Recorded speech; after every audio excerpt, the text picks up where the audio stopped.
ፊርዶስ ኩሲያጋ ወይም ፌርዲ ኮፊ ቡና እንድታቀርቢለት ሄኒከን ቂሊንጦ ነው ያለው።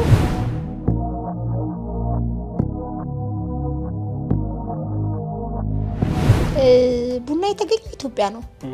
ስኬጁል አውጥተው ስልጠና ምናምን አውጥተው ግን የሚያሰለጥኑ ነጮች ናቸውና በጣም ነው የሚገርመኝ። እነሱ በቃ በተለየ መልኩ ነው ኮርሱን የሚሰጡት። ውጪ ላይም እንደዚህ ባዛር ላይ ሄጄ አይቼ በጣም ቡና ሌላ ሌቭል ነው፣ ሌላ ታሪክ ገና አልሰራንም እኛ ሀገር በጣም ይቀረናል። ከሁለት ዓመት በፊት ስራውን ስጀምር በጀበና ቡና ነው የጀመርኩት። ሮናልዲኖን ካጠጣው በኋላ ሰዎች በጣም ይሄ ነገር ከኔ ጋር ይሄዳል ማለት ነው እንዴ ብዬ ወደ ቡናው ተመለስኩኝ። ከዛ ስመለስ እዚህ ማፊያ አጠገብ ያለው ጋር ጀመርኩ። እዛ እየሰራሁኝ ምናምን ከዛ የለንደን እድል መጣው ማለት ነው።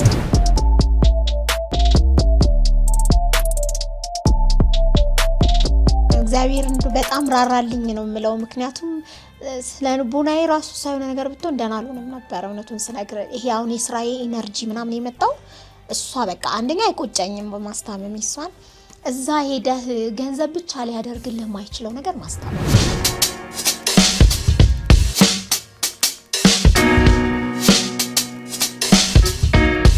ታውቃለህ ትልቅ በቃ ኤክስፖርተር ማሽኑን ገዝቼ ምናምን ካፌ ከፍቼ ቱር አረጋለሁ የኢትዮጵያን ቡና ይዤ ምናምን ጥርጥር አልኩኝ። በቃ ብሩ እጄ ላይ የገባን ይመስለኝ። ስቲል ለሀገር ውስጥ እያቀረብን ነው። አሁን ደግሞ ኤክስፖርት ለማድረግ ስፔን ሄዷል፣ ብራዚል ሄዷል፣ ፖርቱጋል ሄዷል፣ ወደ አሜሪካ ወደ 6 ስቴት ሄዷል፣ ዱባይ፣ ሳውዲ፣ ፓኪስታን በጣም ብዙ ሀገሮች ሄዷል። እና አሁን ላይ ደግሞ እንደ ዲስፕሌይ ለንደን ላይ እና ካናዳም እንደዛ አስቀምጠናል። ዱባይ ላይም ሰው እየሞከረ ነው። በቃ በልጅ ቢያግዘኝ እኔ ቢዝነስ ሰው ነኝ፣ በቢዝነሴም ቢያግዘኝ በቃ እውነተኛ ባላላ ደስ የሚል እንደዛ ነው የምፈልገው። ጀግና ብያለሁ መሰለኝ ከዚህ በፊት ጀግና ወንድ ደስ ይለኛል። በመንግስት 30% ድርሻ እየተገነባ የሚገኝ G+4 የገበያ ማዕከል ላይ ለንግድ የሚሆኑ ሱቆችን በመርካቶ ተክለ ሃይማኖት ለሽያጭ አቅርበናል። በአንድ ዓመት ጊዜ ብቻ ተረክበው ንግዶን የሚጀምሩበት ወርቃማ ዕድል ያስተውሉ። 100% ክፍያ ለሚፈጽሙ 10 ደንበኞች ብቻ የማይደገም 15% እውነተኛ ቅናሽ እናደርጋለን። ከኛ ሱቅ ሲገዙ ለተጨማሪ የጋራ መገልገያ የማይከፍሉ ሲሆን ማለትም በኔት ኤሪያ ሂሳብ ብቻ እናስተናግዶታለን። ከ11 ካሬ ጀምሮ በፈለጉት የካሬ አማራጭ ከ640 ሺህ ብር ቅድመ ክፍያና ከ3.3 ሚሊዮን ብር ጠቅላላ ክፍያ ጀምሮ የንግድ ሱቅ ባለቤት ይሆኑ። በተጨማሪም በፒያሳ አራዳ ፓርክና ወዳጅነት ፓርክ ፊት ለፊት ከባለ 1 እስከ ባለ 3 መኝታ ቤቶችን በ30% እውነተኛ ቅናሽ በ10% ቅድመ ክፍያ አቅርበንሎታል። ምን ይጠብቃሉ? አሁኑኑ ፈጥኖ ከታች ባለው ስልክ ይደውለው። ሰላም ጤና ይስጥልን የተወዳችሁ ተመልካቾቻችን እንዴት ሰንብታችኋል? እነሆ ዛሬም በሌላ ታሪክና እንግዳ ወደ እናንተ መጥተናል። እኔ ፕሮግራሙ አዘጋጅ ታምሩ ማሞ ነኝ። በዛሬው ፕሮግራማችን ወደ እናንተ የምናቀርበው አንዲት እህት ነው። ይህች እህታችን ከትንሽ ተነስቶ ትልቅ የመድረስ ተምሳሌት መሆን የምትችል ነው። እንዴት ካላችሁ መልሱን ከፕሮግራሙ ታገኙታላችሁ። ፍርዴ እንኳን ደህና መጣሽ። እንኳን ደህና ቆይ። በጭብጨባ ነው አምሮብሽ ነው የመጣሽው። አመሰግናለሁ። መልካም ብዙ ነገሮች እንጫወታለን ዛሬ። ከአዲስ አበባ እስከ ለንደን፣ ከለንደን አዲስ አበባ እንመላለሳለን። አንዳንዴ አለፍ ካለም ወደ ቻይና እንሄዳለን። ይቻላል። እስቲ ትንሿ ፌርዲን እንተዋወቃት። እሺ፣ ያው በሙሉ ስሜ ፌርዶስ ኩሲያ እባላለሁ። ፌርዶስ ምን ማለት ነው? ፌርዶስ ማለት በቁርአን ወይም በአረብኛ የገነት ውሃ ማለት ነው። የገነት ውሃ ነሽ አንቺ አሉኝ እናቴ ናት ያለችኝ። እና ግን በአጭሩ ስጠራ ወይም በብራንድ ኔም ደግሞ በኮፊ ስም ፌርዲ። ፌርዲ አሁን የብዙ ብራንድ ስም ነው። የቡና ስም ነው፣ የሻይ ስም ነው፣ የብዙ ስም ሆኗል። እንግዲህ ፌርዲ ስራ የጀመርሽው አንቺ በጀበና ቡና ነው። ከዛ በፊት ግን ትምህርት እንዴት ነበረ? ልጅነት እንዴት ነበረ? ያው እንደው ማንኛውም ሰው ተወልጄ ያደግኩት 4 ኪሎ ነው። እንደማንኛውም የአዲስ አበባ ልጅ አሮጌው ቄራ የሚባል ሰፈር ነው የተወለድኩት። ትምህርት ቤት ደግሞ የጀመርኩት ጆን ኤፍ ኬኔዲ የሚባል እዛው አቅራቢያችን ወደ ቴዎድሮስ አደባባይ ስትሄድ ያለ ቦታ ላይ የሚገኝ ትምህርት ቤት ነው። እስከ 8 እዛ ነው የተማርኩት። ጥሩ የትምህርት ጊዜ ነበረኝ። በቃኝ። በስንት በቃኛልሽ? በቃኛልሽ? ክላስ 10 አቋርጬ ነው በመሀል እስከ 8 ተምሬ ከዛ በኋላ አረብ ሀገር ሄጄ ነበር። ከዛ ደግሞ ድጋሜ መጥቼ ቀጠልኩኝ። ቆየሽ ታዲያ አረብ ሀገር? 2 አመት ከ3 ነው። ታገሩ እንግዲህ አረብ ሀገር ብዙ ናቸው። አዎ እንትን ነው ላይክ ውጪ ስትሄድ አንዳንድ የቤተሰብ ነገር አይሞላም፣ ሀሳብክም እንደዛው። ብዙ ጊዜ ሰው የሚቆየው ይሄንን ላሟላ ምናምን እያለ ነው እና እኔ ግን 2 አመት ከ3 ወር በቃኝ ብዬ ዱባይ ሻርጂያ ውስጥና ዱባይ 2 ከተማ ላይ። ስለዚህ እዛ ሸቀልሽ 2 አመት መጣሽ። ከዛ ነው የተጀመረው የጀበና ቡና ቆየት ያው ላይክ 10 አመት አልፎኛል። ወደ 11 እየመጣ ነው እና ላይክ ከመጣሁኝ ከአመት በኋላ ምናምን ነው የጀመርኩት። እንዴት ተጀመረ? ሀሳቡ እንዴት መጣ? ሀሳቡ ሸገር ሀውስ የሚባል ህንጻ አለ ወደ ኤድና ሙሉ አካባቢ እና እዛ ክረምት ላይ የሀበሻ ልብስ ዲዛይነር ነበረችና ስራ ክረምት ላይ ልቀጠር ሄድኩኝ። ትምህርት ስለነበረኝ እና ልቀጠር ሄጄ እሷ እዛው ጋር ሸገር ቡና የሚል አላት ከሱቁ አጠገብ እና ያው ሳየው ኤቭሪዴይ እሷ ጋር 15 ቀን ነው ኖርማሊ ቆየሁት። ብዙ ጊዜም አልቆየሁም። ግን ይሄ ቦታ የኔ ቢሆን በቃ በጣም ቆንጆ አረገው ነበር ብዬ አልኳት። ጎመጀ እውነት ነው እውነት። ከዛ በፊት አይዲያው ኖሮኝ ምናምን አይደለም ሳየው ነው የሆነ በጣም ያምር ነበር ድባቡ። እሷ ስልህ ሴታፕ አደራረጓ ምናምን ቆንጆ ነው። ሰው ግን ብዙ አልነበረው። ቦታው ሎኬሽኑ አሪፍ ነበር ምናምንና እንደዛ አልኳትና ከ15 ቀን በኋላ ግን እሷ ጋር መቆየት አልቻልኩም፣ ጨነቀኝ። ከዛ አቁሜ ከስንት ጊዜ በኋላ ላይ የተወሰነ ጊዜ እንደቆየች ብዙም አይደለም ደውላልኝ ግሽኛለች ቦታውንና በዛ ሰዓት ወረሽዋለች። ያው በነፃ አይደለም ቁልፍ ሽያጭ የሚባል አለ። አሁን ላይ ሜቢ ሰምተው ይሆናል የለመደ ቦታ እንደዛ አይነት ነገር አለና ቁልፍ በ110 ሺህ ብር ግሽኛለች በዛ ሰዓት።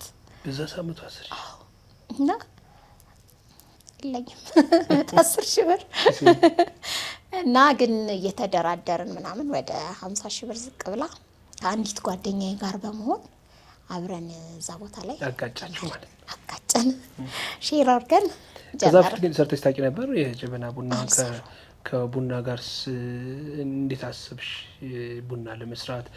እንግዲህ በነገርሽኝ አመት የጀበና ቡና ብዙም የተለመደ አይመስለኝም። አሁን ነው በርካታ ቦታዎች የጀበና ቡና ያው እየተባለ እየተለመደ የመጣውና በዛው ወቅት ያዋጣል፣ ሳያዋጣም ያከስራል፣ ያተርፈኛል የሚለውን እንዴት አሰብሽ? ታውቃለህ ከዱባይ ስመጣ ይሄ ገንዘብ የለመደ ተማሪ ሆንኩ ማለት ይሄ ከቤተሰብም በለው እና ታውቃለህ ባይኖር ራሱ ሰዎች አይረዱም። እድሜ እንኳን ትንሽ ነው ብሎ አይረዱም እና የግድ ስራ መስራት አለብኝ ብዬ አመንኩኝ።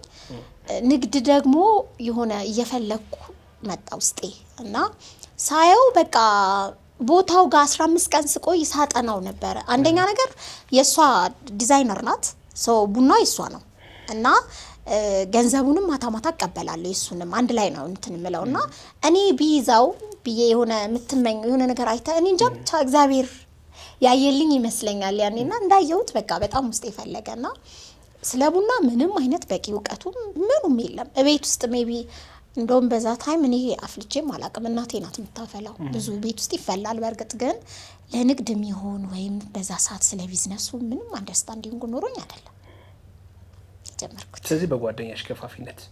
አይ ማንም አልገፋፋኝም። በቃ ያንን ቦታ ሳየው እሷ ጋር ስሰራ ይሄ ቦታ የኔ ቢሆን በቃ ቆንጆ አደርገዋለሁ የሚል ምኞት እኮ ነው። አይ የጀበና ቡናው ሳቢው ነው እንጂ ምልሽ እሷ ሴትዮዋ ስትሰራ እዛ ጋር እሷን ያየሁት በእርግጥ ያየሁት በሷ ነው እንጂ ሌላው ታዲያ ይችላል ብለሽ አሰብሽ ጀበና ቡና? አዎ። ከዛ ጀመርሽው? አዎ። ከዛ በኋላ ከተወሰነ ጊዜ በኋላ ከሸጠችልን በኋላ ጀመርን። በጣም ቆንጆ አድርገን ነበር የጀመርነው እና ሰዎችንም እዛ ቦታ ነበር ምን ቀጥረው እንግዶችም ጓደኞቻችንም ቤተሰብም እያስለመድን በ3 ወር ውስጥ በጣም ቆንጆ ሆነልን። ዋው! ከምነግር በላይና ቦታችን በቃ ቆንጆ ነበር። ያ ስንት ነበር ያን አንድ ሲኒ ቡና? 4 ብር። አስበሽዋል አሁን ያለበትን? አይገርምም? ለ4 ብር ብዬ ራሱ እንኳን እሱ አይደለም አረብ ሀገር ለ1200 ብር ነው የሄድኩትና ሳስበው ይገርመኛል። አሁን ላይ ነው ግን ሁሉም ነገር ታውቃለህ በዛን ሰዓት ቫልዩ አለው በጊዜው ነውና አሁን ላይ ነው 4 ብር የወረደው። ያኔ ግን 4000 ብር ነበር የቤት ኪራይ እምል። አሁን ያ ቦታ ይከራይ ቢባል በዛ ዋጋ ይከራይ። ሶ እንደ ጊዜው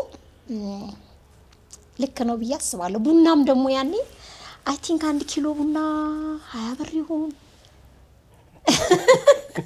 25 ብር ይሁን እንደዛ ነው። ስፔሻሊ ከጅማ ምናምን ታስመጣ ከሆነ ይቀንሳል ከአዲስ አበባ ይልቅ። አዲስ አበባ ላይ 30 ብር ሊሆን ይችላል። ስለዚህ 4 ስኒ 5 ስኒ ቡና ዋጋ እንደዛ ኪሎ ቡና ያው ስኳሩ ምኑ የሚባል ነገር አለ ግን በጣም ቆንጆ ነበር። ጥሩ ዋጋ ነው። ከዛ ያሰፋሽው መጣሽ ቢዝነሱን አይደለ? የት ከፈትሽ? ሁለተኛ ከፈትሽ ወይስ በዛው ቀጠልሽ? በዛን ሰዓት የነበረው እዛ ቦታ ላይ 3 አመት ሰርተናል። 3 አመት ሰርተናል ግን በ3 አመት ውስጥ ናይስ ነገሩ ብቻ ሳይሆን ቻሌንጆችም ነበሩ። ያው የሸጠችልን ሴትዮ ካስለመድ ነው በኋላ ከ3 ወር በኋላ መልሱልን አለች። የምሬን ነው። ገበያው ደርቶ ምናምን ስታይኛ እኮ በጣም ዋጋ ከፍለናል። እኔ እንግዲህ ከቤቴ ወደዛ ለመምጣት ራሱ በጠዋት መግባት አለብኝ። አንደኛ ቡና ጠዋት ላይ ሞቅ አርገ ሰራተኞች ከመግባታቸው በፊት ጠጥተው ቲ ታይማቸውንም የሆነ እዛ አካባቢ ባንኮች የመንግስት ቢሮዎች ምናምን አሉ እና በጊዜ መግባት አለብኝና በጣም ለፍቻለሁ። ለማስለመር ደግሞ አስበው 3 ወር ማለት ከ3 ወር በኋላ ነው ፐርፌክት የሆንኩት። ኢቭን ቡና አፈላሉን ራሱ አልችለውም ነበር መጠኑ ምናምን ገብቷል። እና እንደዛ ካደረኩ በኋላ በርግጥ ቀሪ ብር ነበረብን ለሷ ምን ከፍለው ማለት ነው። እና ስምም አላዞርንም ምንም እውቀቱ የለን ስማዞር ይሄ ፍቃድ አይገርምም? እንደዛ ራሱ አላረግንም። ምክንያቱም በሷ ስም እንዳለ ቀሪ ብሩን ስንከፍል እንትን ልትልልን ነበር። እሷ ግን ያንን የተጠቀመችው ለኛ ማሟሟቅ ያረጋችን እና እንደዛ ነገር ሁሉ ተፈጥሮ በዚህ አጋጣሚ ሸገር ላይ የነበሩ ባለሱቆችን እንደገና የሸገር ባለቤቶችን በጣም ላመሰግናቸው እወዳለሁ። በዛ ቦታ ላይ እርቅ አድርገው ቦታው እንዲመለስልኝ ከ2 ወር በኋላ ተቀምጬ ፍርድ ቤት ሄጄ ያው በጣም ብዙ ነገር ተፈጥሮ ብዙ ነገር ብቻ ተፈጥሮ ግን በ2 ወር ውስጥ ያ ቦታ ተመለሰ እና ብራንች ያልከኝ በዚህ መሃል የሸገር ባለቤት ቃሊቲ ሸገር ነበራቸውና ምርቃቱን ቡና ፍልቼላቸው ነበር እና እዛ ጋር እንደተገፋው ሲያውቁ ቃሊቲ ያለውን ቦታ በነፃ ላንድ አመሰጡኝ። ያና በጣም ያበረታታሉና እዛ ሰጥተውኝ እናቴን አርጌ እዛ እየሰራው ያለ ነው 2 ወር እዛ ቦታ ሸገር የቦሌውን አቁሜ እዛ ገብቼ ያለው ነው። ከዛ ከ2 ወር በኋላ እርቅ ተደርጎ ቦታው እንዲመለስልን ተደረገ ወደ ነበርሽበት እና ከዛ በኋላ ነው እንግዲህ 3 አመት የቆየሁት። ሌላ ሸገር ፊት ለፊት ሊንጎ የሚባል አለ ከአንድ ሳሚ ከሚባል ወዳጄ ጋር እዛም ላይ ጀምሬ ነበር። ከማፊያ አጠገቡልና ማስረጃ አለ እሱ ህንጻ ስሙ ብዙ ማያዝልኝም አሁን ላይ ግን 3ኛ ፎቅ ላይ እዛ ህንጻ ላይም ተባብሮኝ የህንጻው ባለቤት ሰጥተውኝ ተከራይቼ እዛ ላይም ጀምሬ ነበር። ስለዚህ ዲፕሎማሲ ላይ ጥሩ ነሽ ማለት ነው። ባለቤቶቹ የሚተባበሩሽ ከሆነ አይ እግዚአብሔር በቃ ጥሩ ግንባር ሰጥቶኝ ነው። ያ እንደዛ ነው። እንግዲህ ከዱባይ የተመለሰችው ፌርዲ የጀበና ቡና ጀመረች ሸገር ላይ። ከዛ ቀስ ቀስ እያለች ደግሞ ቢዝነሷን አሳደገች፣ ብራንቾች ከፈተች። መቼ ነው ወደ ኢቨንት ያሳደግሽው? ከመቼ ጀምሮ ነው ኢቨንት እንደዚህ በየቦታው እየሄዱ በየኤምባሲዎች አይደለ ሰሪ ነበር? መቼ ነው እንደዛ ማድረግ የጀመርሽው? ኖርማሊ የሚገርም እዛው ሸገር እያለው ገና በጀመርኩ በ3 ወሮች ውስጥ ማለት ነው። መሀል ላይ ኤግዛክትሊ ጊዜውን እንትን 2 ወር ሊሆነው ይችላል ብቻ እንደዛ እንደጀመርን የኦሮሚያ ህንጻ የመጀመሪያ ኢቨንቴ እሱ ነው። የኦሮሚያ ህንጻ በአንድ ኮፊ ኤክስፖርተር እንትን ተደርገን ስፖንሰር ተደርገን ገባን።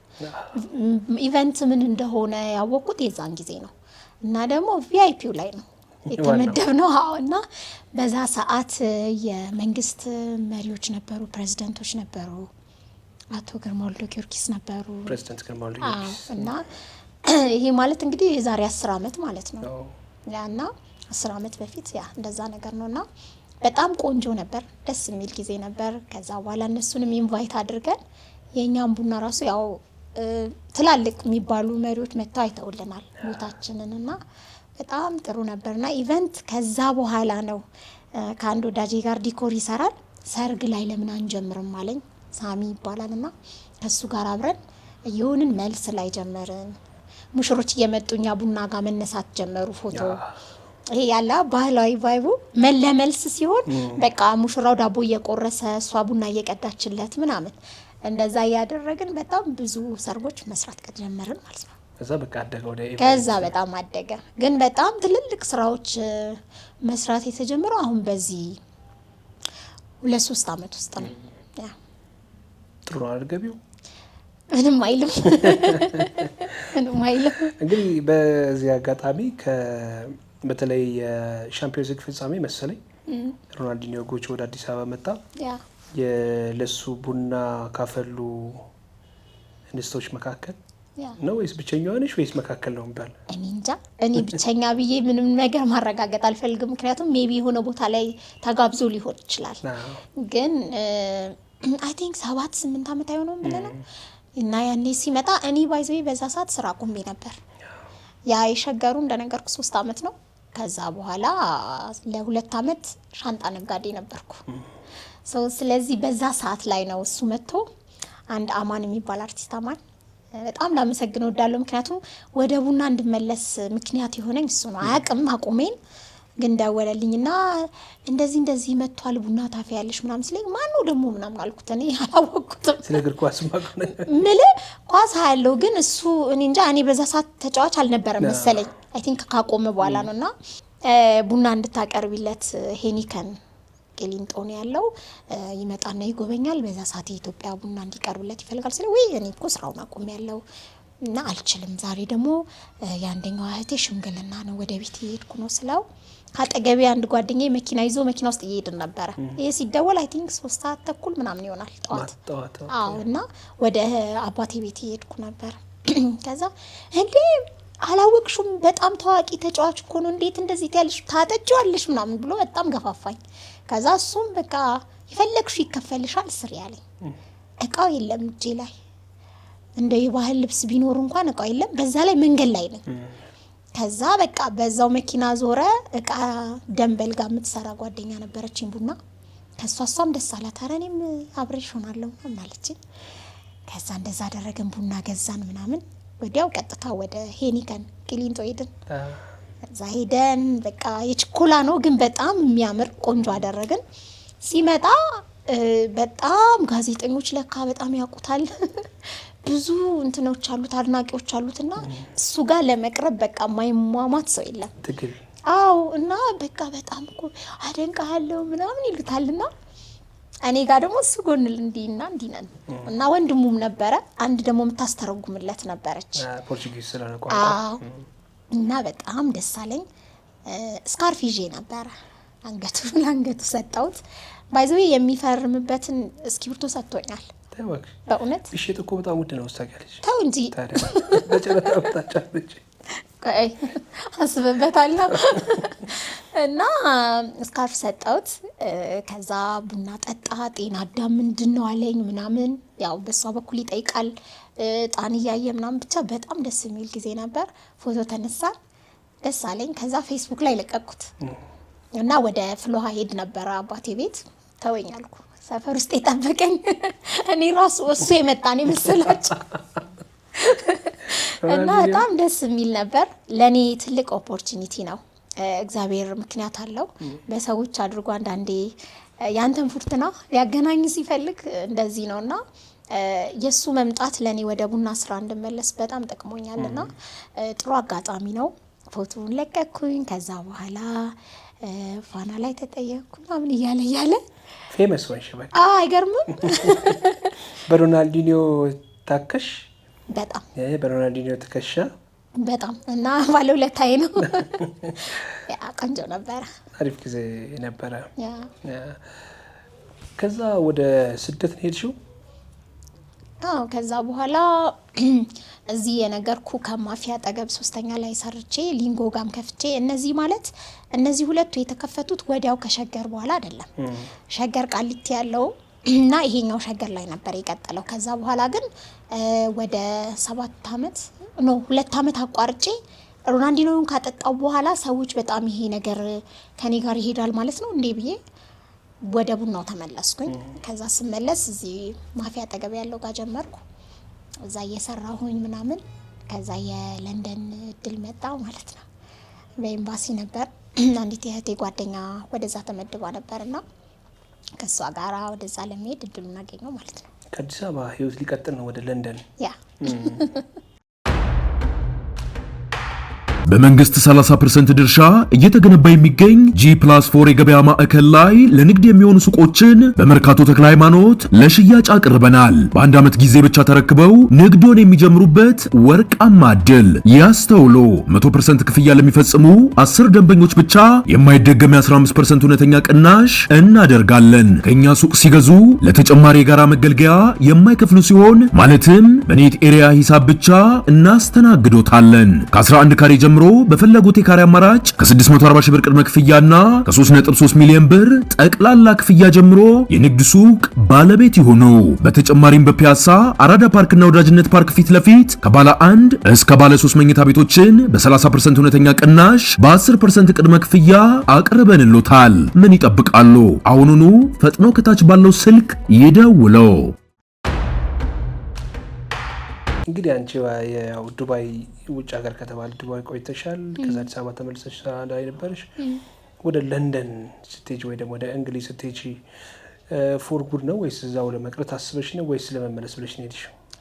እውነት ለመናገር ስደት ላይ መቆየት ህልም የለኝም ምክንያቱም እኔ ህልሜ እንዳው ልታገለው ሞከርኩ እንጂ በቃ እኔ ቡና ኤክስፖርተር መሆን ነው ህልሜ በቃ በጣም ከቡና ጋር የሆነ የተቆራኘ ነገር አለ ውስጤና ለንደንም ቢሄድ ሐሳቤ በቃ ቡና መቁያ ማሽን ገዝቼ ካፌ ትልቅ መክፈት ያቺ ጀበና ቡና አድጋ ማየት ነውና ለሱ የሚረዳኝን ገንዘብ ለመስራት ነው በእርግጥ ዱባይ ሲሄድ የቡና ፕላን የለም በዛ ሰዓት ግን ያሞኔ ህይወቴን ለመቀየር ነው ፋሚሊ ለመርዳት ራሴን ለመቀየር ነውና ለንደንም ከሄድኩ በኋላ በጭራሽ የመቅረት ፕላን አስቤ አልሄድኩም የስደት ነገር አቋለው እኔ ደግሞ ኢትዮጵያዊ ነኝ በጣም ዋሊያ በቃ ማለቴ ሶሻል ላይፍ በጣም ወዳለው ከጓደኞቼ ጋር ፋሚሊ ይናፍቀኛል በጣም ከተማው ይናፍቀኛል ምናምን ስወጣ እሱ አይነት ፊሊንግ አለኝ ቶሎ ሰራ አድርጎ የመመለስ ነው በእርግጥ አጓጊ ነው ውጪ ገንዘቡም ላይፍ ስታይሉም ሌላ ነው ገንዘብ ቶሎ አይመጣም እንዳሰብከውም እንደ ፕላንም አይሄድም ግን ሲሄድ ለ3 አመት ነው እቅዱ የመጣልኝም ቪዛ እንደዛ ነው 3 አመታትን ቆየሽ 3 አመት አልቆየው 1 አመት ከ3 ወር ነው የቆየሁት ብቻ ምን ሰራሽ በእነዚህ 1 አመት ከ3 ወር ውስጥ የሚገርም እንደሄድኩኝ እህቴ እዛ ነበረች እሷ ቤት ነው ያረፍኩትና በጣም ይሄ ኢትዮጵያዊ ነች ደስ ይላል ቤቷ ምናምንና ያው እዚህ ለምሳሌ ለጣኑ አለ አረ ጭኜ ነው ሄድኩት በደንብ የሚገርም እኔ ልብስ ይዤ አልሄድኩም ለንደን ሲሄድ ትራዲሽናል ልብስ ይዤ ሄጃለሁ ግን እንዳለ የሄደው የቡና እቃዎች ምናምን እዛ ራሱ እንደምሰራ በጣም እርግጠኛ ነኝ የኔ ሐሳብ ስራዬ እሱ አይደለም እኮ ግን ባገኘሁት አጋጣሚ የኢትዮጵያን ቡና አስተዋውቃለሁ ብዬ አምኜ ነው ሄድኩት ከሄድኩኝ በኋላ እንደሄድኩ አይ ቲንክ በ2 ወር ምናምን ቼልሲ ስቴዲየም ኢንቫይት አደረገን አንድ ኬቨን የሚባል ስታንፎርድ ብሪጅ ያ ኬቨን የሚባል ቦክሰኛ ነበርና የእህቴ አሰልጣኝ ነበር እንዳጋጣሚ ልደቱ ላይ ተገናኝተን ተዋወቅኩኝ ይዛኝ ትወጣ ነበር ከተማውንም እንድለምድ ምናምንና ከሱ ጋር ከተዋወቅን በኋላ ጋበዘኝ ቼልሲ በቃ ኢትዮጵያዊ ሆኜ በደንብ ለብሼ ማለት ነው ቡና በእንትን ይዘን ይሄ በጀበና ምናምን ይዘን አልሄድን በፔርሙዝ ምናምን ይዘን ገባን በተቻለኝ መጠን ለነሱ እዛ ላለውም ለሶሻል ሚዲያም የሚሆን ፎቶ ተነሳው ማለት ነው ስለ ኢትዮጵያ ቡናም የተወሰነ ነገር አወራን በጣም ነው ደስ ያለኝ አንደኛ የተጫዋቾቹ መልበሻ ክፍል ምናምን ገብተን ነበር ስቴዲየሙ ላይ ነበርንና ደስ ይል ነበር እዛ ቡና ፈላሽ ስቴዲየም ውስጥ አይደለም። ይሄ ሩም አላችሁ አይደለ? ልክ መልበሻ ክፍል እንዳለው ሚቲንግ ሩም አለ። እዛ እንደ ቪአይፒ ነገሩ ነው። በመስታወት ከቨር የተደረገ እዛ ክፍል ውስጥ ሚቲንግ አደረግን። ቴብል አለው እዛ ላይ እንትን አድርገን በካፕ አድርገን እዛ ኢንቫይት የተደረጉ የተለያዩ ሰዎች አሉ። ለንደን ላይ የሚኖሩ ከሶማሊያ ያለ ከሌላ አሉና ከነሱ ጋራ ነው እና ለኔ ጥሩ አጋጣሚ ነው። ስፔኖች አሉ፣ ፖርቹጊዞች አሉ፣ ሁሉም አይነት አሉና እስቲ ኢትዮጵያን የማሳየት በትንሹ አለ አይደል? እንደዛ ነገር ነው ያደረኩት። እንግዲህ ስታንፎርድ ብሪጅ ቡና ማቅረቡ በራሱ የኢትዮጵያ ቡና እዚህ ሀገር ቡና ብሎ ማቅረብ በራሱ ትልቅ ቫልዩ አለው አይደል? እውነት ነው። የሚሰማሽ ኩራት ደግሞ ይኖራል። በዛው ልክ በዛው ቀረ ወይስ ከሌላ እንደገና ከስቴዲየሙ ውጪ ቡና ሴሬሞኒውን የመስራት የኢትዮጵያን ቡና አፍልቶ የመስራት ሀሳቡ አልነበረሽም? አይ በዛው አልቀረም። እንዴት ይቀራል? ህልሜ ስለሆነ አልቀረም። ግን እንደ አጋጣሚ እንደውም ኢንተርቪው አድርጌያለሁ እዛ ራሱ አበሾችን የገና ፕሮግራም ነበረ እና አንድ ሙቪ ላይ ሰራ። አይገርምም? አሁን ስሙ ተረሳኝ። እሱ እስኪ የሆነ ቤት ነው የተዋወቅ ነው የሆነች ምሳ ፕሮግራም ላይ ተገናኝተን እንደውም አክቲቭ ነሽ አበሾችን ኢንተርቪው ታደርጊልኛለሽ አለኝ። ዩቱብ አለኝ ምናምን አለኝ። ኦኬ እሺ ያልኩት የሆነ ቀን ላይ ነው፣ በዓል ነው፣ የገና ነገር ነው፣ የአበሾች ገና።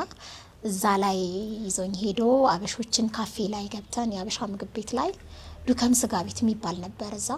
እዛ ሄደን ኢንተርቪው አረኳቸው ምናምን ደስ አለኝ። የሆነ የኢትዮጵያውያንንም ላይፍ ያየሁት የዛኔ ነው። ከዛ በኋላ እንደዚህ ስብሰባ ላይ የሆነች የአበሾች ትንሽ የኮሚኒቲ ስብሰባ ሲኖር 1 2 3 ቡና አቅርቤያለሁ። ግን ከዛ በኋላ ምንድነው ያደረኩት? ኮፊ ሃውስ ከአንድ ኢራናዊ ጋር ሆነን ቅዳሜና እሁድ ነበረ 2 ቀን ብቻ። ኢራን ነው ወይስ ኢትዮጵያ ቡና? የኢትዮጵያ ቡና ነው። አጋጣሚ በዛ ጋር ወክስ አደርግ ጀበና አየሁኝና እንዴ ጀበና ምናምን ብዬ እንትን አረኩኝ። ገብቼ ሳናግረው አንዲት ኢትዮጵያ እኔ ጋር የምትሰራ ጊፍት ሰጣኝ ነው አለኝና ከዛ በኋላ እኔ እኮ ታውቃለህ ኢትዮጵያ በጣም ቡና ሰራለሁ ምናምን ብዬ ብቻ ሳየሁት ፎቶዎች ምናምን እንዴ ፌመስ ነሽ ምናምን ብሎ ከዛ ለምን አንሰራም ምናምን አለ። ደስ ይለኛል አልኩት። በጀበና ነበረ እዛ ግማሽ ጀበና እንዴ በጣም ምክንያቱም የሆነ የምታውቀውን ነገር ውጪ ሄደክ መስራት ደስ ይላል። ምክንያቱም ሲስተሙ ምኑም አዲስ ነው ሁሉ ነገርና ብዙ ማወቅም ይኖርብሃል ያንን አገር ለመልመድ ማለት ነው። ግን የምታውቀው ስራ ከሆነ የምታገኛቸውም ከስተመሮች አብዛኛው ያበሻ ይሆናል። ቡናን ፈልጎ የምትወደውን ነገር ፈልጎ የሚመጣ ነውና ለኔ አሪፍ ነበረ። ጥሩ ኤክስፒሪየንስ ነው። ከ1 አመት ከ3 ወር በኋላ ነው ያ በሄድኩ። ግን የሚገርም በ3 ወሩ ኮቪድ ገባ።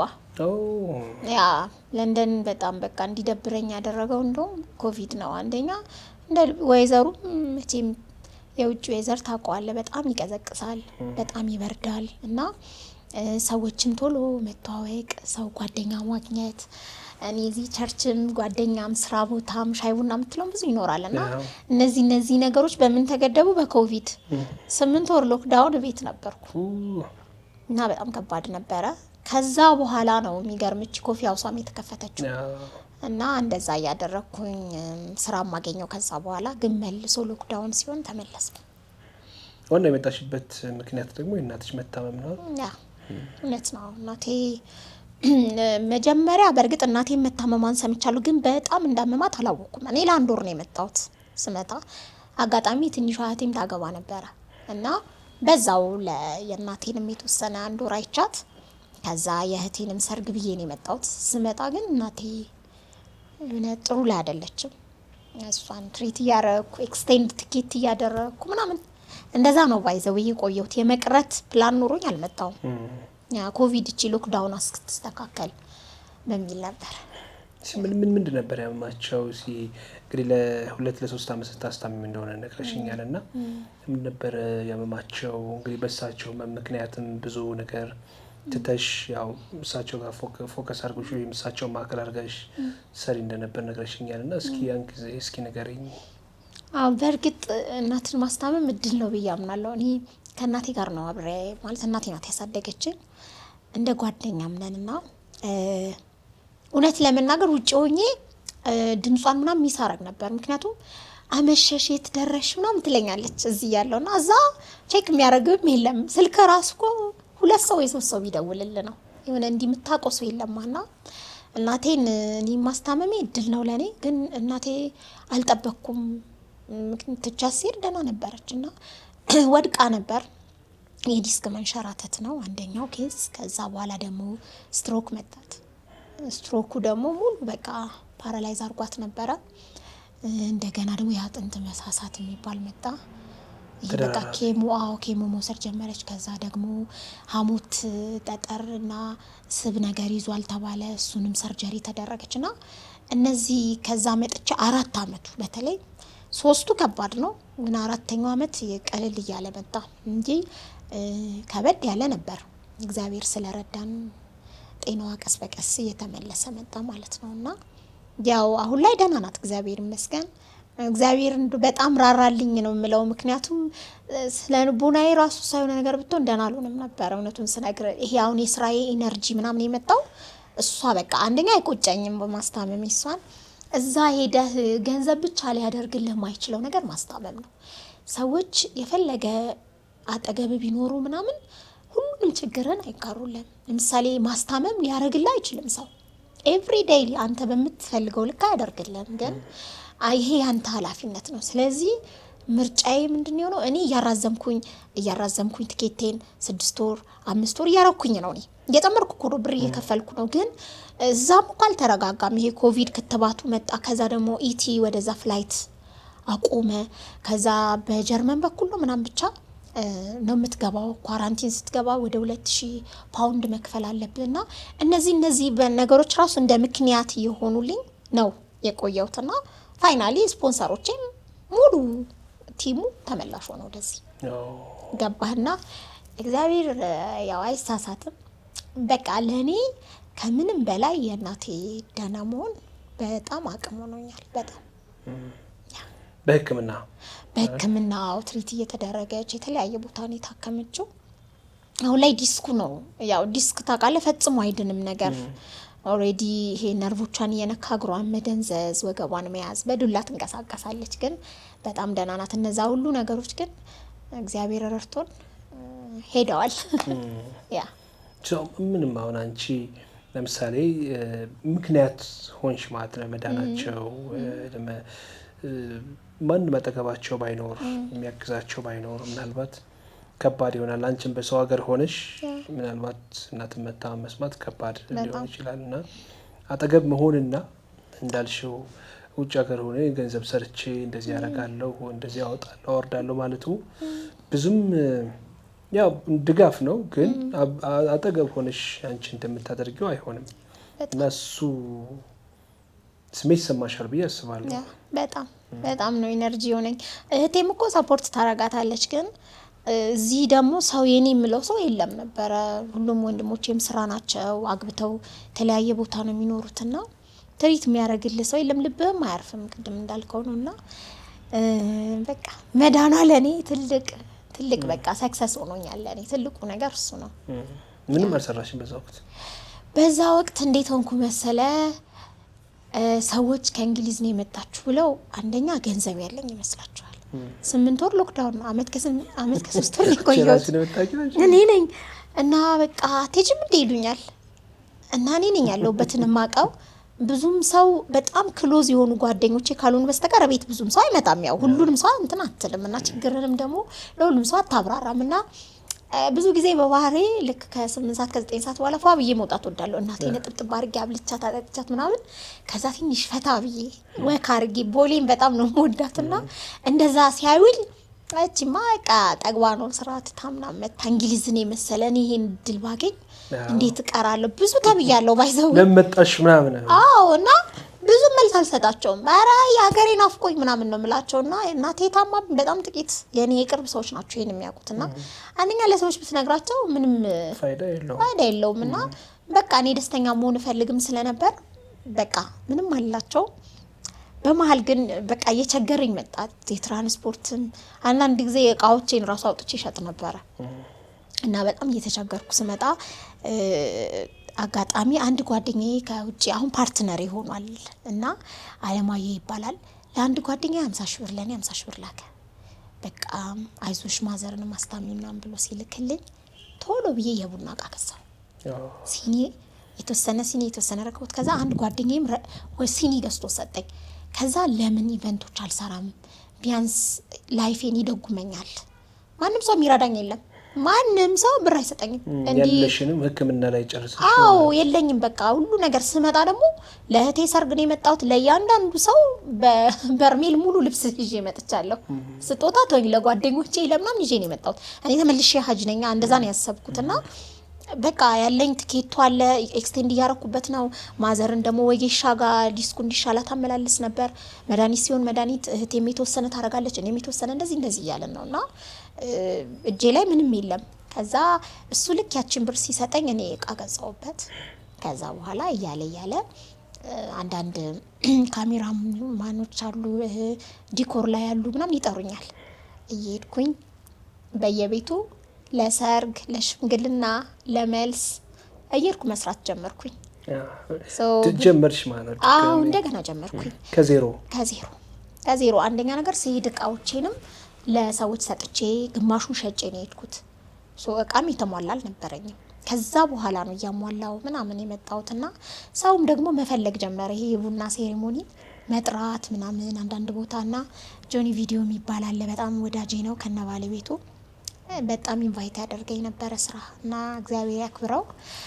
እንደዛ እያደረኩኝ በቃ ሰዎችም የተለያዩ ሰዎችም እየጠሩኝ ከተሪንጎችም እያገናኙኝ ምናምን እንደገና አይገርምም ያለ እነዚህ የምታያቸው ቪአይፒ ኢቨንቶች ከዛ ከመጣው በኋላ ነው የተሰሩት።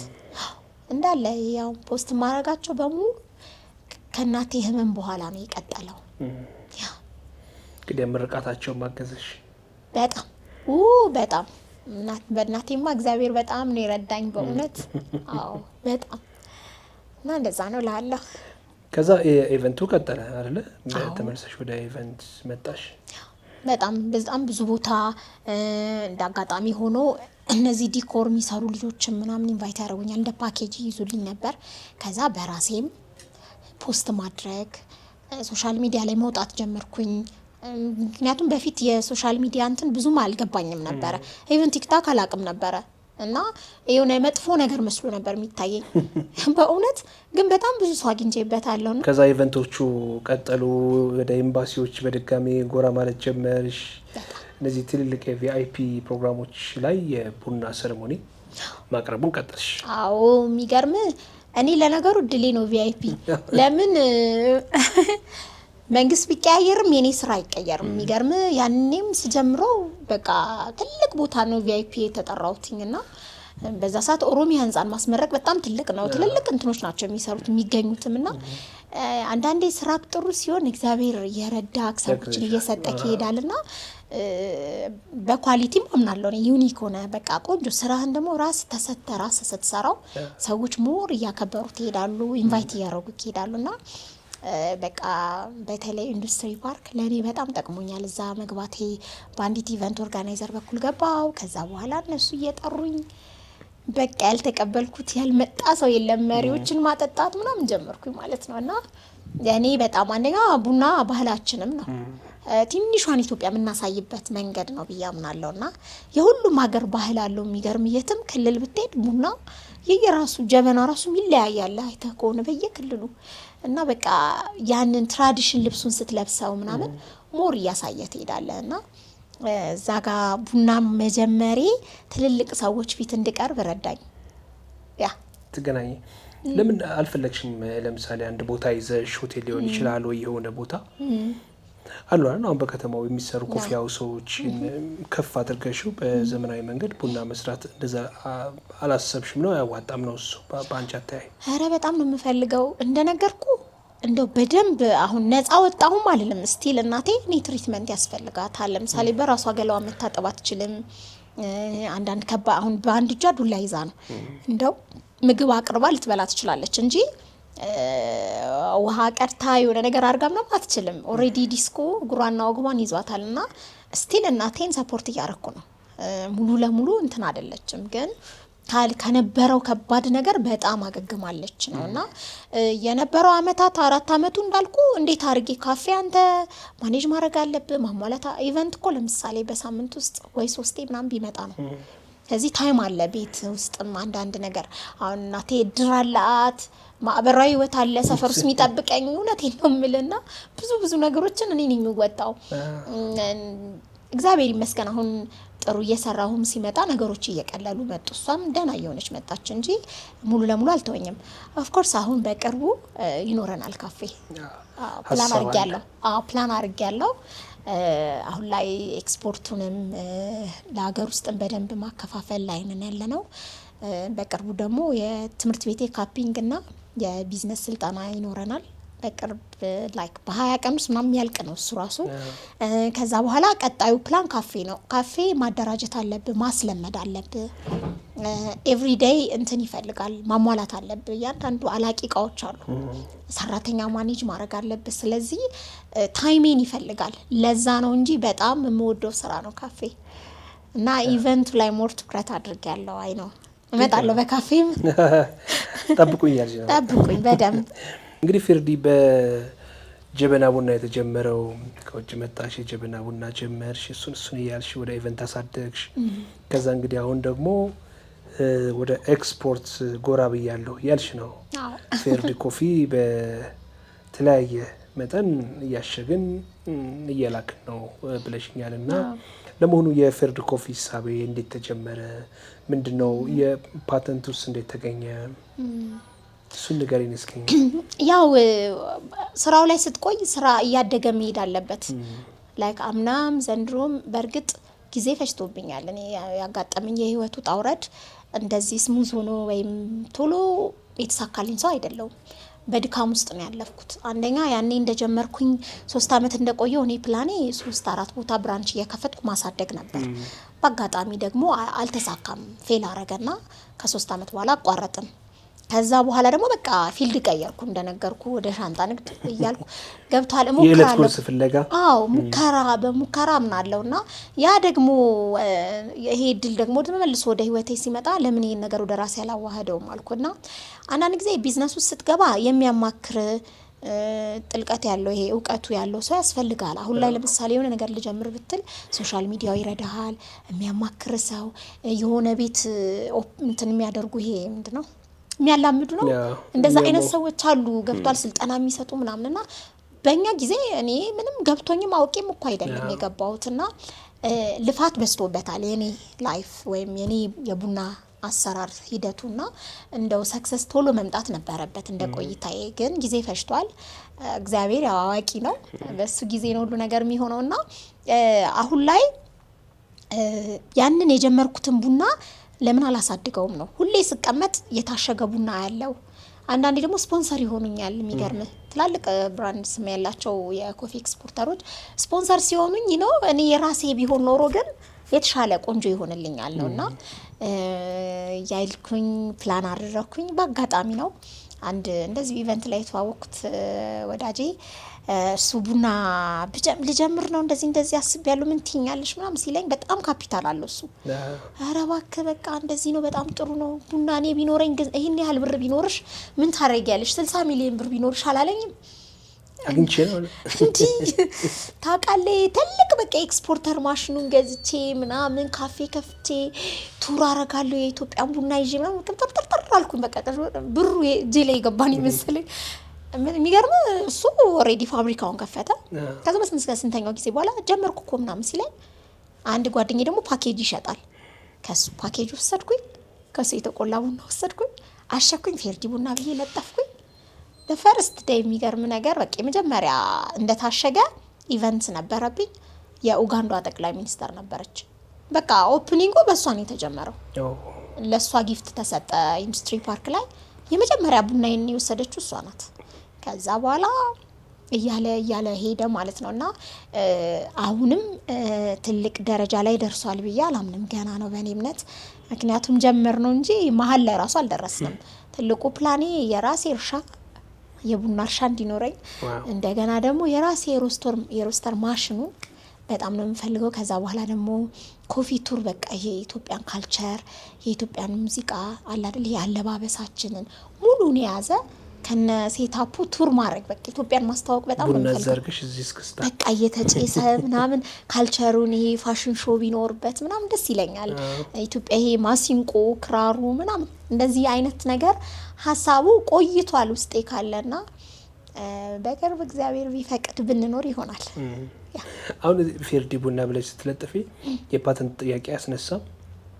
አሁንማ ላይሰንስ አውጥቼ ያንስ ጀምሮ ዝም ብዬ ነው የጀመርኩት። ህልሜ ነው በቃ እቤት ውስጥ ሁሉ ጊዜ ትንሽዬ ካኪ ማሸጊያ ገዛና እቤት ውስጥ ቡና ቆላና ውስጥ አከትና ስቲከር አሰርቼ ለጥፋለሁ። አለች የሚገርም ቢሮ አስቀምጫታለሁ። ስጀምር ምን አይነት ሙከራ ሳረግ እንደነበር ትንሽ የምታክል ፌርዲ ቡና ምትል እየለጠፍኩበት አንድ ቀን አደርገዋለሁ ላለው እና ሰዎች ቪዥን አለሽ ወይ ምናምን ይሄ ትሬኒንጎች ላይ ምናምን ሰዎች ሲጠይቁኝ ቡና ቆልቶ ማሸግ በቃ ትልቁ ህልሜ እሱ ነው። እና እንደዛ ያረኩ ነው ያቺ ነገር እንደዛ መጣች። ከዛ ላይሰንስ አሁን አወጣን፣ ፓርትነር አመጣሁኝ። ምክንያቱም ኤክስፖርት ማድረግ በጣም በእኔ አቅም ከባድ ነው። ምንም ቢሆን የምሰራው ቡና ነው። ሌላ የተለየ ነገር አልሰራም። ፋሚሊ ሰፖርት አደርጋለሁ። ስለዚህ አይበቃኝም ብሩ የፈለገ ነገር ቢሆን ለኤክስፖርት በጣም ካፒታል ይፈልጋል። ነገር ግን በቃ አሁን ባለኝ አቅም እንደዚህ አድርጌ ላይሰንስ አውጥቼ ለሀገር ውስጥ እያከፋፈልኩ አሁን ደግሞ ኤክስፖርቱ ደግሞ ማሸጊያችንን አስተካክለን ፓርትነር አስገብቼ ምክንያቱም ኤክስፖርት ካፒታልም የቦታም ይሄ ማምረቻ ቦታ ብዙ የሚጠይቀው ነገር አለ። እሱን አድርገን ለመላክ ነው። ስለዚህ አሁን ከፓርትነር ጋር ነው የምትሰሪው? አሁን ላይ ፓርትነር አለኝ። ምንድነው ስሙ? ፌርዲ ቡና። ፌርዲ ቡና ያ ለብቻሽ ነው ማለት ነው? ስሙ የራስሽ ነው? አዎ ስሙ የራሴ ነው። ያው ከስተመር በሚጠራኝ ነው ባይዘው ያወጣሁት። ሰዎች ፌርዲ ፌርዲ ፌርዲ ሲሉኝ እንጂ ሌላ ስም አስቤ ነበር። ግን ስለዚህ ፌርዲ አሁን የቡናና የሰው ስም ሆነ የጋራ። አልወደድከው? በጣም አሪፍ ነው። ቡናውን እንትን ስላደረኩት ያ ቆንጆ ነው አይደል? ቡናችን አይስ በጣም ቆንጆ ቡና ነው። አሁን የት ሀገር ነው የምትልኩት? የሚገርም በጣም ብዙ ሀገር እንደ በቃ ሰዎች በሻንጣም በምንም ይዘው እየተደወለልኝ ምናምን እንደዚህ ቱር ላይ የሚሰሩ የተለያዩ ቦታዎች ላይ ያገኛለሁ ሰዎችና በተለይ ነጮች ወደ ስፔን ሄደዋል፣ ብራዚል ሄደዋል፣ ፖርቱጋል ሄደዋል፣ ወደ አሜሪካ ወደ 6 ስቴት ሄደዋል፣ ዱባይ፣ ሳውዲ፣ ፓኪስታን በጣም ብዙ ሀገሮች ሄደዋል። እና አሁን ላይ ደግሞ እንደ ዲስፕሌይ ለንደን ላይ እና ካናዳም እንደዛ አስቀምጠናል። ዱባይ ላይም ሰው እየሞከረልን ነውና በቀጣይ ካሊፎርኒያ ምናምን እያለ ስማችን በደንብ ፕሮሞት ማድረግ ነው እንትናችን ቀዳችን። ፓርትነር የሚያስገባውበት ሪዝን ያ ነው። በደንብ ሻይን እንዲያደርግ በደንብ እንዲወጣ ነው። ፋይናንስ ይፈልጋል። የቡና ስራ በቀላል ብር የሚጀመር አይደለም። እንደ ጀበና ቡና አይደለም። ጀበና ቡና ራሱ አሁን ላይ ትንሽዬ እቃ በጣም ውድ ነው። ስለዚህ ኤክስፖርትም ደግሞ ማሽነሪዎች በጣም ውድ ናቸው። ከውጭ ነው የምታስገባው። ፓኬጆች አሉ፣ መላኪያው አለ፣ ካፒታል። ስለዚህ ቀላል አይደለም።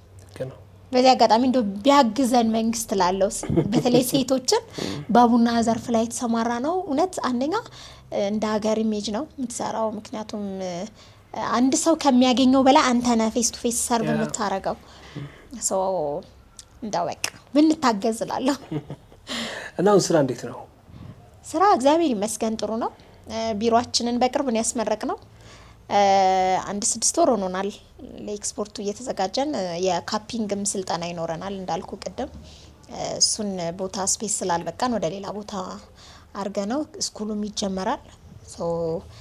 ጥሩ ነው። አሁን ላይ ማርኬቱን እያየን ነው። የቡና ዋጋ እንትን ይሆን አይደለም፣ ሊሚት የለውም አይደለም። በአጠቃላይ ዋጋዎች መጨመር እንደዛ የመቀነስ እንኳን እይታ የለውም ስቲል። ግን ደግሞ በተመጣጣኝ ዋጋ ለሀገር ውስጥም ደግሞ ለማቅረብ እየተዘጋጀን ያለ ነው። በአዲሱ አመት በጣም በቃ በሰፊው ዶር ቱ ዶር ሁላ ነው የምንመጣው።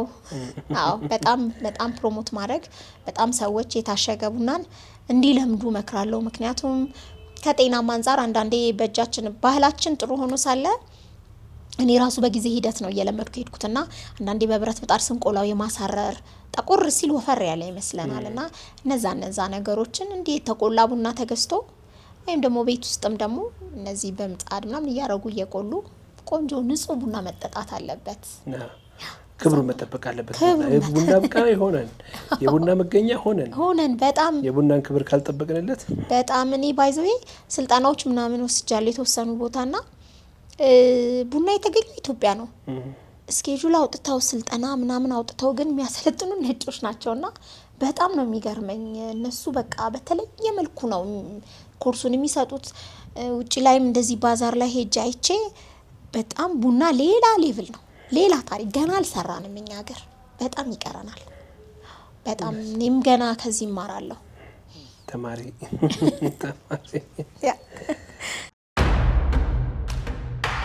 በመንግስት 30% ድርሻ እየተገነባ የሚገኝ G+4 የገበያ ማዕከል ላይ ለንግድ የሚሆኑ ሱቆችን በመርካቶ ተክለ ሃይማኖት ለሽያጭ አቅርበናል። በአንድ ዓመት ጊዜ ብቻ ተረክበው ንግዶን የሚጀምሩበት ወርቃማ ዕድል ያስተውሉ። 100% ክፍያ ለሚፈጽሙ 10 ደንበኞች ብቻ የማይደገም 15% እውነተኛ ቅናሽ እናደርጋለን። ከኛ ሱቅ ሲገዙ ለተጨማሪ የጋራ መገልገያ የማይከፍሉ ሲሆን ማለትም በኔት ኤሪያ ሂሳብ ብቻ እናስተናግዶታለን። ከ11 ካሬ ጀምሮ በፈለጉት የካሬ አማራጭ ከ640 ሺህ ብር ቅድመ ክፍያና ከ3.3 ሚሊዮን ብር ጠቅላላ ክፍያ ጀምሮ የንግድ ሱቅ ባለቤት ይሁኑ። በተጨማሪም በፒያሳ አራዳ ፓርክና ወዳጅነት ፓርክ ፊት ለፊት ከባለ 1 እስከ ባለ 3 መኝታ ቤቶችን በ30% እውነተኛ ቅናሽ በ10% ቅድመ ክፍያ አቅርበንሎታል። ምን ይጠብቃሉ? አሁኑኑ ፈጥኖ ከታች ባለው ስልክ ይደውለው። እንግዲህ ከዚህ ሁሉ በኋላ እንግዲህ ያው ህይወት ደግሞ ይቀጥላል አይደለ?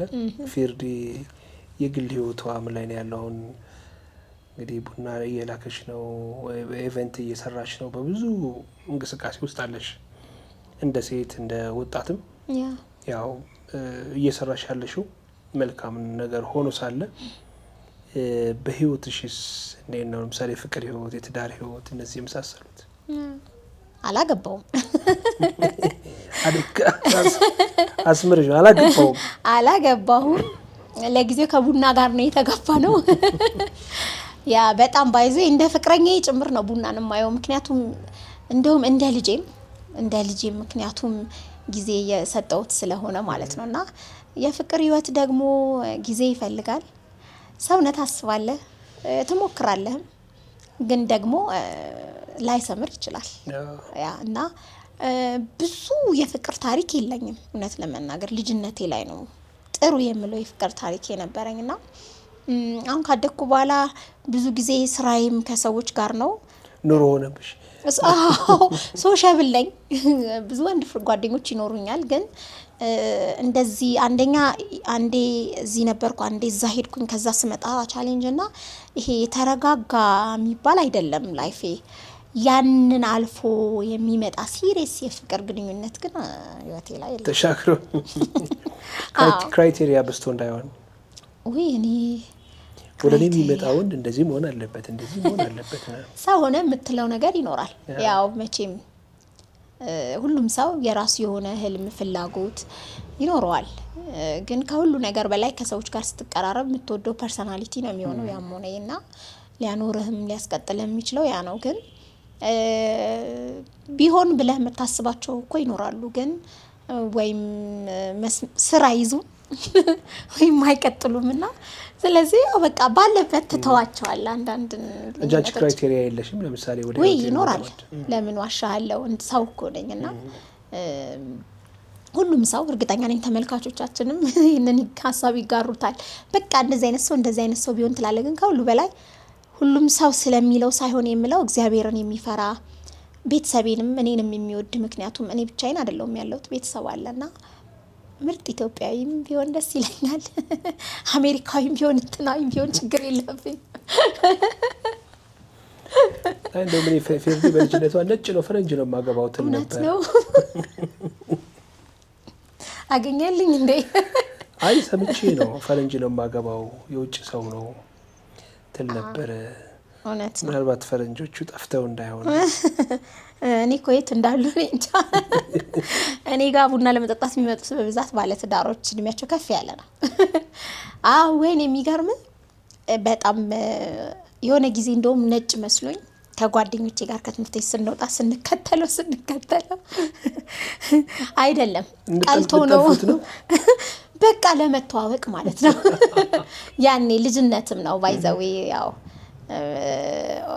ሞክሬ አይቻቃለሁ እኮ ግን አንዳንዴ እየበሰልክ ስትመጣ ላይፍ ሲገባ ያንን ብቻ አታይም። ቅድም እንደነገርኩ መስፈርት ብቻ ሳይሆን እግዚአብሔር ወደ ላይፍ የሚመጣው የሚረዳክ ሰው ኤኒዌይ የሚረዳህም ሰው ያስፈልጋል። የሚረዳህም ሰው እና እኔ ፌርዲ የምፈልገው የሚረዳኝም ሰው ነው። የሚረዳኝ ማለት በስራዬ ሊሆን ይችላል። ገብቶሃል አይደል? በትዳር ውስጥ መረዳዳት መደጋገፍ አለው አይደል? ነጭ ስልኮ የሆነ ይሄ ላይፍ የተወሰነ ላይፍ ስታይላቸውን ከምናየው ነው ሙሉ ኑረን አይተነው ገብተነው ሳይሆን እንዲሁ የምናየው በቃ በልጅ ቢያግዘኝ እኔ ቢዝነስ ሰው ነኝ በቢዝነሴም ቢያግዘኝ በቃ እውነተኛ ባላላ ደስ የሚል እንደዛ ነው የምፈልገው። ጀግና ብያለሁ መሰለኝ ከዚህ በፊት ጀግና ወንድ ደስ ይለኛል። በመስፈርት ነው ጀግንነት እንግዲህ ጦር ምንድነው ጎራዴና ሳንጃ ይዘው ጦር ሜዳ እንዲዘምት ነው። ክላሽ ተሸክሞ ጦር ሜዳ እንዲገባ ነው። ጦር ሜዳ ከሄደማ በህይወት ላይ መለስ ይችላል እኮ። ምን አይነት ነው ጀግንነት? አንዳንዴ ጀግንነት ማለት ቤተሰቡን ፕሮቴክት የሚያደርግ ፋሚሊውን የሚጠብቅ አንዳንዴ ታላቅ ወንድም ሲኖር በቃ እንዳትነካት እንደዚህ ይላል። ደስ ይላል። ባልም እንደዛ ሲሆን ጥበቃው ኦፍ ኮርስ በቃ ቤት ውስጥ ባልነት ደስ ይላል። የምትፈልገው አለ አይደል? የሆነ እኛ የሌለን ወንድ ጋር ያለ ነገር ያ ነው ብዬ አምናለሁኝ። እና ፕሮቴክት መደረግ ትሪት መደረግ ልጆቹን ቤተሰቡን ቤቱን የሚጠብቅ ማለት ነው ጀግና ማለት ለኔ። ያ ስራ ወዳድ ብዙ አሰራኝ። ይሄ ሁሉ ያለህ ነው እንግዲህ ተጨዋወትን። ፌርዲ በእውነት ስለመጣሽ ከልብ አመሰግናለሁ። ያው እንግዲህ እንትኑ ክራይቴሪያው ቀርቧል። እየጋበዝክልኝ ነው? መስፈርቱ ቀርቧል። እንግዲህ ማሟላለሁ ብሎ የሚል ካለ ፌርዲ ቡናን እየተጎነጨ እዚሁ ጥያቄው ማቅረብ ይችላል። ስለመጣሽ ከልብ አመሰግናለሁ። ያቀድሻቸው ያሰብሻቸው ህልሞችሽ እንዲሳኩልሽ እንግዲህ በቅርቡም እያሰብኳቸው ናቸው ያለሁት ያልሻቸው ስራዎችም እንዲሆኑልሽ የእናትሽንም ጤንነት ሙሉ ለሙሉ እንዲምርልሽ እና እግዚአብሔር ምሕረትን ይልክላቸው ለእናትሽም እመኛለሁ። ከልብ አመሰግናለሁ። ሀሳብ አስተያየት ካለሽ መጨረሻ ማለት የምትፈልጊው ነገር ካለ ማለት ይችላልሽ ማመስገን የምትፈልጊው? ኦኬ እኔም በዚህ አጋጣሚ ከአንተን ስላወቅኩ በጣም እግዚአብሔርን ማመሰግናለሁ። ቴንክ ዩ በዚህ ቦታ ላይ እንድገኝና ሀሳብን ሼር እንዳረግ ስለጋበዝከኝ አንተንም ሚዲያንም ሙሉ ክሮችን አመሰግናለሁኝ። ያው ማመሰግነው እግዚአብሔር ነው። ምክንያቱም በዚህ ሁሉ በድካምም በብርታትም ይሄ በልጅነትም በስደቴም ጊዜ ከጎኔ የነበረው እግዚአብሔር ነው። በብዙ ነገር የረዳኝ እንዲህ አቅም የሚሰጠኝ ጤና ዛሬ ካንተ ጋር እንድገናኝ እሱ ነው የረዳኝና እግዚአብሔርን በጣም ላመሰግን እወዳለሁ። በተረፈ ቤተሰቦቼን ነው በጣም ወዳቸው ፋሚሊ ያሉኝ። አባቴ ባይዘው አርቲስት ነው። አርቲስት ኩሲያ ይባላል። አንድ ቀን ወይ ተጋብዘዋል። አባቴ በጣም ምኮራበት አባት አለኝ። እንደሱ አይነት ባል ቢሰጠኝ ደስ ይለኛል። እውነት ለመናገር በጣም ወዶ አባቴ ነው። ኩሲያ ይባላል። እናቴ ደግሞ ዛፈር አንድሪስ ስለሷ ያወርቻ አልጠግብም። የሚያሳደገችኝ እናቴ ናት እና እግዚአብሔር ረጅም እድሜ ሰጥቷት ደስተኛ ሆና እንድትኖር ምኞቴ ነው። ቤተሰቦቼን በጣም ላመሰግን እወዳለሁ። እህቶቼን ወደ 6 እህት አለኝ እና ለንደን ካለችው ጋር ማለት ነውና እነሱንም ላመሰግን እወዳለሁ። ወንድሞች አሉኝ። ወንድሞቼንም እንደዚሁ ላመሰግን እወዳለሁ። ሌላው ጓደኞቼን በጣም ክሎዝ የሆኑ ጓደኞች አሉኝ። በጣም ብዙ ናቸውና ስም መጥራት እዚህ ላይ ይበዛብኛልና በጣም አንዱ ደግሞ በራሳ ራሱ ችግር ነውና በጣም ነው የምወዳችሁ። እናንተ ልባችሁ ያውቀዋል። ሌላው በስራዬ ሰፖርት የምታረጉኝ ጓደኞቼ ደግሞ አላችሁ። እናንተንም ላመሰግን እወዳለሁ። ፓርትነሬንም እንደዚሁ ያ በጣም እና ሁላችሁንም አመሰግናለሁ። በጣም እናመሰግናለን ስለመጣሽ።